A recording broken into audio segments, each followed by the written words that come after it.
Eu sou um defensor do Pedrinho, como pessoa, como caráter, como índole, mas as atitudes de presidente estão deixando a desejar.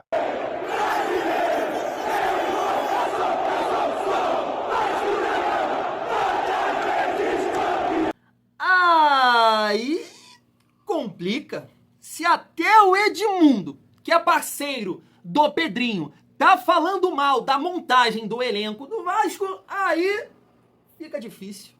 O que você acha? Você vai acompanhar aqui essa declaração do Edmundo, trazendo ali uma informação sobre o Payet, renova ou não renova. Nesse sentido, eu quero trazer aqui uma aula do Rodrigo Coutinho, comentarista da Sport TV, falando sobre essa situação. E a resenha tá boa, porque assim, eu vou debater com vocês aqui sobre a montagem do elenco do Vasco, citando aqui alguns exemplos, Série C, Fortaleza, resenha boa. Chega aí, eu gostaria de compartilhar pensamentos aqui, o meu, e aí você comenta aí também nos comentários. Eu tava esperando para gravar esse vídeo informações, notícias sobre o jogo treino de agora a pouco, né? Vasco contra Maricá. E adivinha só, Vasco ganhou.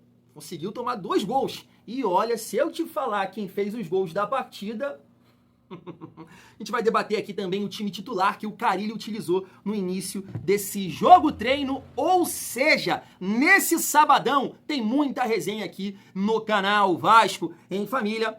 Aquela moral aqui para o Thiagão. Se não for inscrito no canal, se inscreve, deixa o like e ativa o sininho para não perder os próximos vídeos. Vamos seguir a nossa resenha e logo falar, né, sobre o jogo treino de hoje contra o Maricá, onde o Vasco ganhou por 4-2. Conseguiu ainda tomar 2 gols do Maricá. Mas eu queria trocar uma ideia com vocês sobre essa opinião aqui do Gustavo Dias. Eu não sei se é jornalista, um torcedor. A Net Vasco destacou o seguinte, ó: Carille pediu 2 jogos treinos antes da estreia no Brasileirão, né? E ele comenta aqui nesse corte, na coletiva, logo após ali o jogo contra o Flamengo, que ele queria 2 jogos mais de times qualificados. Segundo ele, não adianta pegar qualquer baba, porque aí não vai trazer dificuldade. E aí o Vasco, primeiro jogo treino, marca contra o Maricá. Então, torcedor aqui, é melhor a gente definir dessa forma, porque eu não sei se é jornalista e tal. O torcedor Gustavo Dias tá chamando aqui a diretoria, Felipe, Pedrinho, Marcelo Santana, sei lá, de incompetentes, né? Porque, por exemplo, o Cruzeiro conseguiu marcar aí 2 jogos, contra o Botafogo e também contra o RB Bragantino. Agora, eu não vou passar pano, tá? Porque realmente, por exemplo, o Santos conseguiu marcar um jogo treino contra o Curitiba. Viajou pra lá, e assim, é porque eu vou comparar aqui a situação do Cruzeiro, ela é diferente, porque o Cruzeiro saiu na semifinal, então já tá um tempo aí trabalhando, então, sei lá, tem mais tempo pra definir isso, pra entrar em contato com outros clubes. O Vasco até então tava aí, né, jogando a semifinal do Campeonato Carioca, mas de fato, deveria aí conseguir sim, família Vasco, não dá pra passar pano em relação a isso. Ô, Thiagão, passador, não dá não. O Vasco teria sim que tentar aí jogos, né, mais competitivos. E a situação do Santos, né, que eu tô falando, que o Santos também saiu agora há pouco aí contra o Corinthians e mesmo assim conseguiu marcar um jogo ali contra o Coritiba. Então não sou eu que estou falando, tá? Foi o próprio Fábio Carille e eu concordo plenamente. Não adianta você enfrentar um Maricá da vida que, sabe, não vai te trazer tanto o que você precisa ali para trabalhar visando essa estreia aí do Campeonato Brasileiro. Mas eu tava vendo a live do Edmundo, eu não sei se, né, falou errado, ele tem isso, né, essa informação, parece que o Vasco tá tentando marcar um jogo contra o Cruzeiro. Vamos ver, família Vasco, nesse segundo jogo seria aí contra o Cruzeiro, mas aqui eu concordo com o Gustavo Dias, né, o Vasco deveria sim ter marcado aí contra um time mais competitivo. Eu também não sei se é questão financeira, de repente com outro adversário teria que viajar, sei lá, família Vasco, mas eu concordo com ele. E aí, comentando aqui sobre a partida, tá na tela para vocês, ó: Vasco venceu o Maricá por 4-2 neste sábado em jogo treino no CT Moacir Barbosa. Este foi o primeiro teste do elenco antes da estreia no Brasileirão. Os gols foram marcados por Ryan, Esforza, Souza e Paulinho. O jogo treino foi feito em 4 tempos de 30 minutos, no qual a comissão técnica rodou o elenco e testou vários jogadores. Os números finais da vitória se deram no último tempo, com gols de jogadores como Souza e Esforza, que não iniciaram como titulares. E segundo aqui, ó, o canal Atenção Vascaínos, o time que iniciou, esse jogo treino foi o seguinte, ó: Jardim, PH, João Vitor e Maurício Lemos, vamos debater sobre isso, e Piton. Hugo Moura, Jair, e olha, não foi o Payet, eu pedi isso aqui ontem, foi o Garré. Garré começou ali de meio armador, no comando de ataque, Nuno, Ryan e Verratti, família vascaína. Eu vou destacar aqui 3 nomes, tá? Pra gente trocar uma ideia. 3 ou 4. Eu quero falar do Ryan também. Primeiro que eu vou comentar aqui com vocês, começando ali pela defesa, Maurício Lemos. Pode ser um teste, né? Testar ali o Maurício Lemos. Eu não concordo, tá? Eu acho que o Lucas Freitas, de um modo geral, foi bem sim. Vai ter um erro ou outro que você vai pontuar, saiu jogando errado, deu um mole ali, não sei o quê. Cara, mas uma avaliação assim, dentro das partidas que ele atuou, foi muito bem. Foi muito bem. Então eu começaria o Campeonato Brasileiro com João Vitor e Lucas Freitas, até porque é um zagueiro canhoto. E isso facilita na hora de você sair jogando pelo lado esquerdo, família vascaína. Mas ele testou aqui o Maurício Lemos. Quero destacar aqui com vocês também o Garré, né? Porque a gente comentou aqui sobre isso, né? Sem o Felipe Coutinho, que fez um trabalho à parte. Esquece, Payet. Payet não vai ficar. Agora, eu não sei também com essa resenha aí do Edmundo se o Vasco tem a ideia, né? Você me entendeu, de renovar com Dimitri Payet. Mas eu gostei aqui do Carille testando o Garré nessa função de meia armador. Destaque aqui também para a cabeça de área, né? Não foi o Paulinho iniciando a partida, foi o Jair, que é um cara mais qualificado, né? E aí eu gostaria de falar aqui do Ryan. Por quê? Assim, família vascaína, por exemplo, nesse jogo contra o Santos, que você é o mandante, vai jogar no nosso caldeirão, pô, cabe o Ryan? De repente sim, né? A gente tem a ideia que o Vasco vai ter que dominar a partida, ter mais o controle do jogo, né? Mas eu continuo batendo nessa tecla. O Ryan jogando por ali, contra times qualificados, o Vasco vai ter dificuldade. Ele não é ponta. Ele tem dificuldade para ajudar taticamente. E aí o Vasco perde. Né?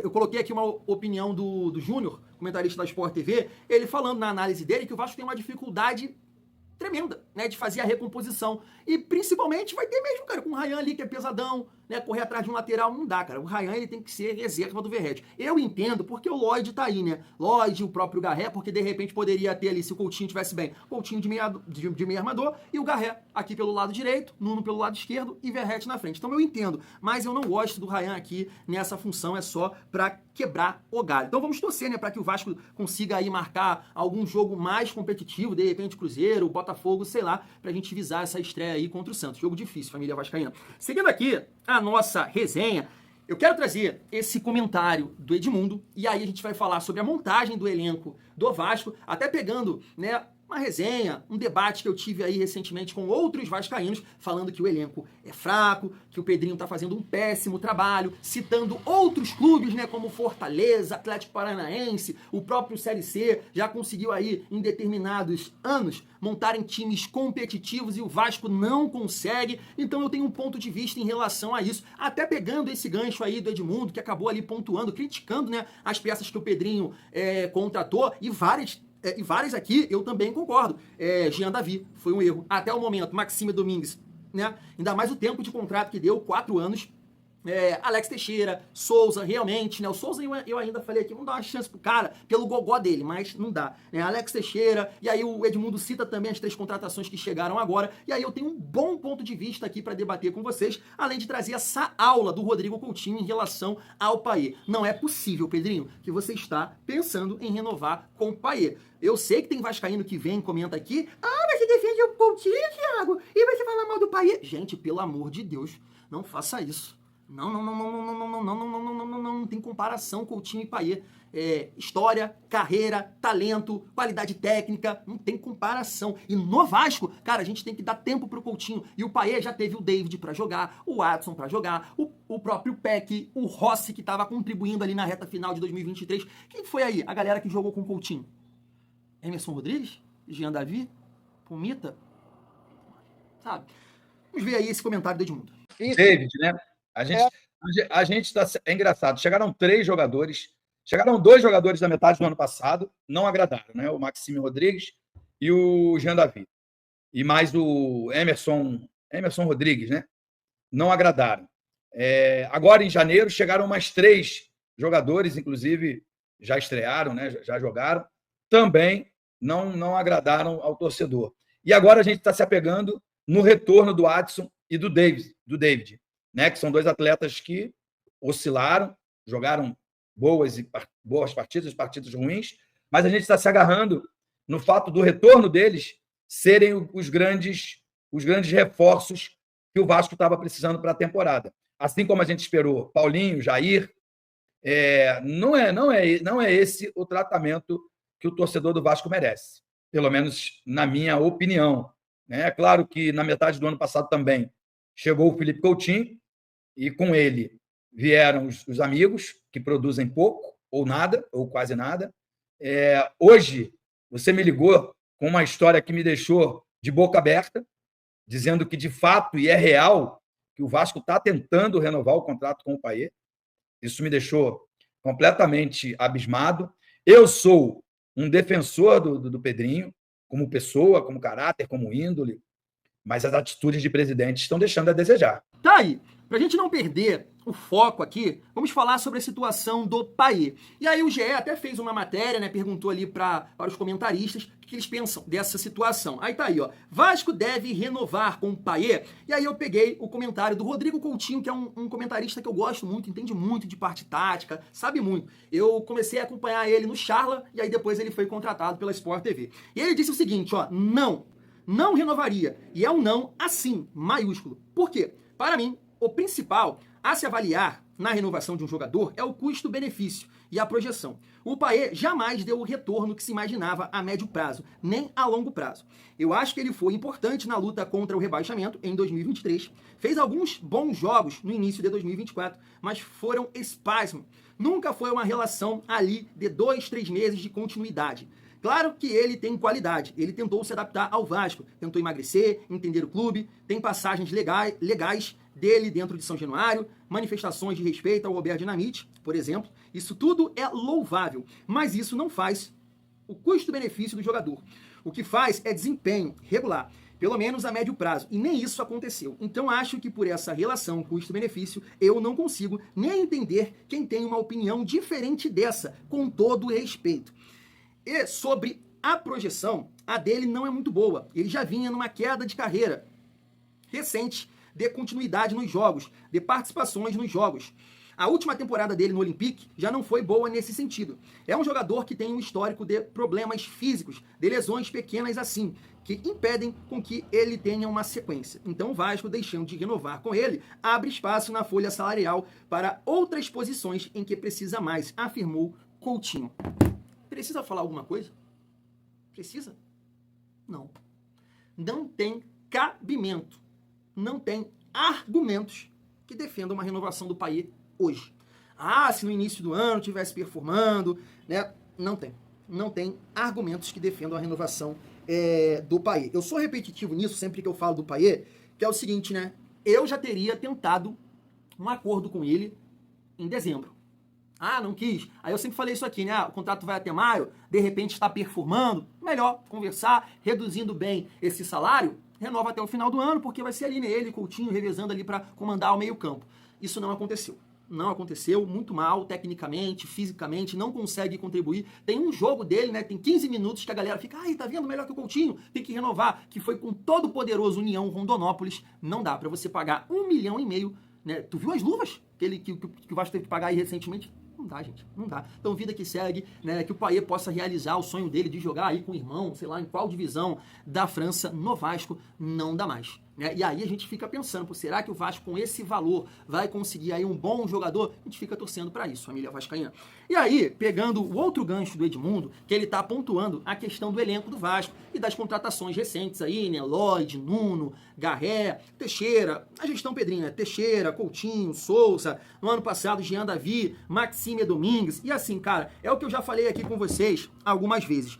Eu defendo aqui o Pedrinho pelo fato, cara, de ser vascaíno e de me passar uma credibilidade que realmente quer fazer pelo Vasco, sabe? Ele já falou sobre isso, ele vai errar, vai acertar, mas visando o Vasco. Eu não entendo muito da política do Vasco, eu sei que o pouco que eu vejo, assim, que eu entendo, que eu assisto a alguns canais, né, o grupo dele ajudou a vender, a realidade é essa, né, junto com a Mais Vasco, a gestão Salgado, você vê aí agora, né, que o Júlio Brandt está fazendo aí um furdunço, não sei o quê, mas, irmão, não foi um dos caras que leram o contrato, que leu o contrato e à época não pontuou nada demais, sabe, não defendeu, não falou que era errado, não que era isso, e agora tá fazendo inferninho. Essa é a política do Vasco, família Vasco. Então, assim, pode errar, pode acertar, e isso vai acontecer, ele vai errar e vai errar muito, e vai acertar também, mas eu espero que ele mantenha ali o foco de visar sempre o Vasco, porque se você olhar para outras gestões, irmão, cara, você vê o Salgado, o cara ficou numa Série B, cara ficou numa Série B. E ele, eu falei isso aqui com vocês ontem, e ele conseguiu ter o maior clube em mãos, naquele momento estava com a ideia de se transformar em SAF, em comparação a Cruzeiro, Botafogo e Bahia. Ele tinha em mãos o maior clube, a torcida cheia de tesão para comemorar títulos e botar dinheiro no clube, no bolso do dono, sei lá. O cara conseguiu fazer a pior SAF, a pior venda. Isso é inacreditável.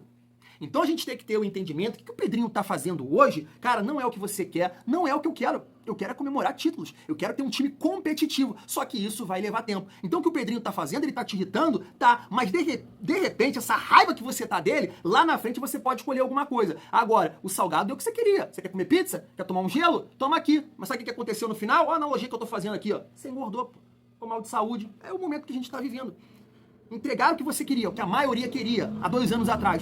Olha o que aconteceu. Então, esse processo é difícil por tudo que a gente está vivendo. Mas, de repente, família, é um processo que tem que acontecer. E o Pedrinho tá tomando porrada. Mas, de repente, essas porradas que ele tá tomando, o cara tá focado. É pelo Vasco. Lá na frente, quem tá me criticando hoje, eu torço por isso. Eu torço por isso. Quem tá me criticando hoje, lá na frente vai entender o que eu fiz, família vascaína. É isso que eu torço. Em relação ao time, ao elenco, é um papo muito bom que eu tava pensando aqui para trocar uma ideia com vocês, porque recentemente eu tava trocando uma ideia com um amigo, né, o Júlio, e ele tava criticando a montagem do elenco. Mandar um abraço para ele lá, Júlio, né, tivemos um debate sobre mediocridade e realidade, né, esses dois lados aí. E eu acho que eu sou um torcedor realista, né, a história do Vasco, o tamanho da torcida hoje, não tem como a gente traduzir isso em campo.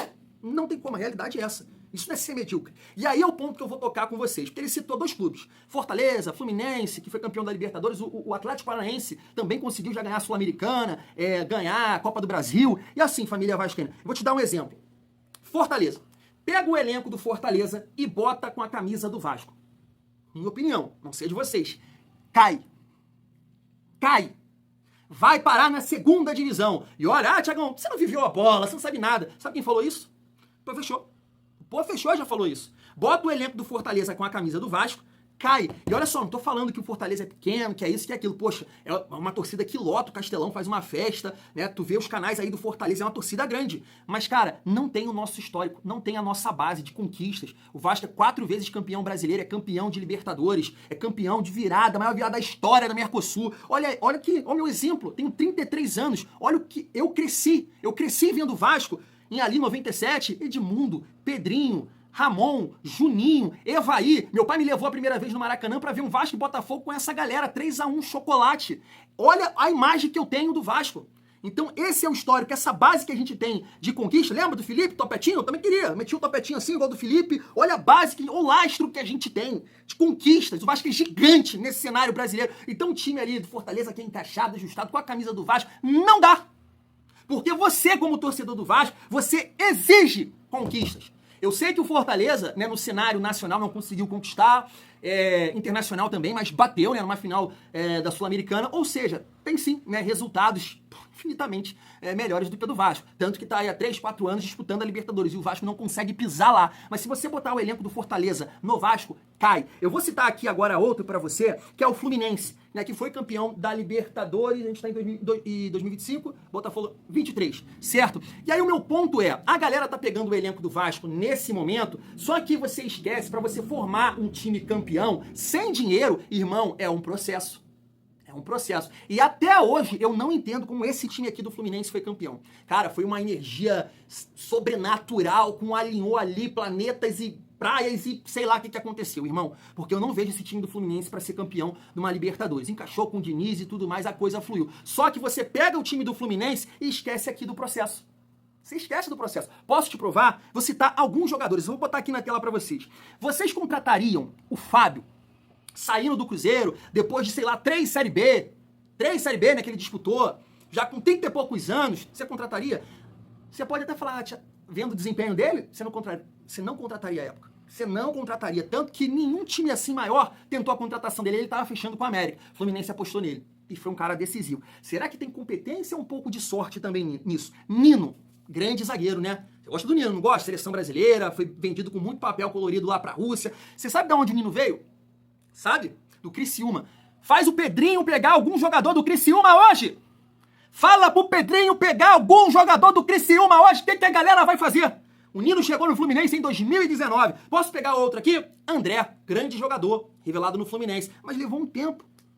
Levou um tempo para ele se firmar como esse grande jogador. Arias chegou no Fluminense em 2021. Agosto de 2021. Foi render, ser esse Arias, em 2023. Levou um tempo. Paulo Henrique Ganso, que muito vascaíno fica babando o ovo e comparando com o Felipe Coutinho, que não tem comparação alguma. O Paulo Henrique Ganso chegou no Fluminense em 2019 e só foi render alguma coisa a partir de 22, ali com o Diniz, 2023, que foi o auge dele. Você tem essa paciência para esperar um jogador performar esse período de 2023 a parte de 2022, 2023? Ou seja, você esquece que existia um processo até chegar aqui num time campeão. Então o que está acontecendo hoje no Vasco, a montagem de um elenco sem dinheiro, porque com um time com dinheiro, aí não. Aí já é outra parada, é o que aconteceu com o Botafogo. Em 2 anos montou um time campeão. 100 milhões ali um jogador, 100 milhões em outro jogador. Aí é outra parada. O Flamengo tem essa condição também. Olha o que o Palmeiras investiu também. Mas claro, teve todo um trabalho por trás disso. E aí você quer que o Vasco monte um time campeão, competitivo, sem dinheiro. O que eu quero te dizer aqui é que hoje esse elenco do Vasco pode ter um Nino da vida. Pode ter um Arias da vida. Pode ter um Ganso que demorou, né, pra encaixar. Você entende? Quem sabe aí o Nuno é um Arias futuramente. O Garré é o Ganso, vai chegar. O Lloyd vai render também futuramente, o time vai encaixar. E aí você vai estar falando aqui, poxa, aí, ó, o time sem tanto recurso conseguiu montar um time competitivo. Entende a parada? É muito fácil você olhar para o atual elenco do Vasco e bater. Tá sem dinheiro. 777 endividou mais o Vasco. Pega os exemplos, mas entenda, tem todo um processo. E o processo do Vasco com o Pedrinho apenas começou no meio do ano passado. E a gente pode reclamar, a gente pode pontuar, pode criticar, mas graças à gestão Pedrinho, os resultados esse ano terríveis. Terríveis. Olha o que o Vasco fez contra o Flamengo. Mas na minha concepção, na minha visão, o Pedrinho salvou o Vasco do rebaixamento ano passado. Com o Pedrinho, a gente conseguiu o melhor resultado do Vasco nos últimos anos, que foi a semifinal da Copa do Brasil. Então calma.